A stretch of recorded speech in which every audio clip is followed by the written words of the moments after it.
2024 Nobel സമ്മാന ജേതാക്കളാകാൻ 2 Indian വംശജർക്ക് വലിയ സാധ്യത കൽപ്പിക്കപ്പെടുന്നു. ഇന്ത്യയിൽ ജനിച്ചു ബ്രിട്ടനിൽ കുടിയേറിയ കുടുംബ പശ്ചാത്തലമുള്ള Cambridge university medicinal chemistry professor sir Shankar Balasubramanian ആണ് ഇതിലൊരാൾ.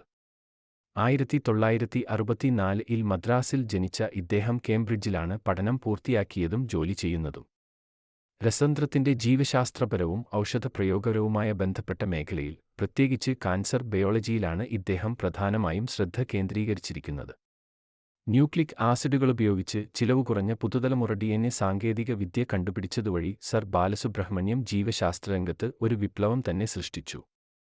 രസതന്ത്രത്തിന്റെ ജീവശാസ്ത്രപരവും ഔഷധപ്രയോഗപരവുമായ ബന്ധപ്പെട്ട മേഖലയിൽ, പ്രത്യേകിച്ച് കാൻസർ ബയോളജിയിലാണ് ഇദ്ദേഹം പ്രധാനമായും ശ്രദ്ധ കേന്ദ്രീകരിച്ചിരിക്കുന്നത്.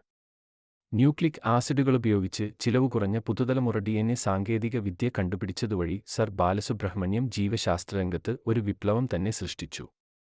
പ്രമുഖ ഇന്ത്യൻ, ബ്രിട്ടീഷ് പരിസ്ഥിതി ശാസ്ത്രജ്ഞനായ സർ പ്രൊഫസർ പാർത്ഥദാസ് ഗുപ്തയാണ് സാമ്പത്തിക ശാസ്ത്രത്തിൽ നൊബേൽ സമ്മാന സാധ്യതയുള്ള മറ്റൊരു ഇന്ത്യൻ വംശജൻ. വാരണാസിയിൽ സ്കൂൾ വിദ്യാഭ്യാസം പൂർത്തിയാക്കിയ ഗുപ്ത ഡൽഹിയിലെ ഹൻസ് രാജ് കോളേജിൽ നിന്നും ഫിസിക്സിൽ BSc ബിരുദം നേടിയ ശേഷം കേംബ്രിഡ്ജ് യൂണിവേഴ്സിറ്റിയിൽ നിന്നും മാത്തമാറ്റിക്സിൽ BAയും ഇക്കണോമിക്സിൽ PhD നേടി. ഇപ്പോൾ കേംബ്രിഡ്ജ് യൂണിവേഴ്സിറ്റിയിൽ എമിററ്റ്സ് പ്രൊഫസറാണ്.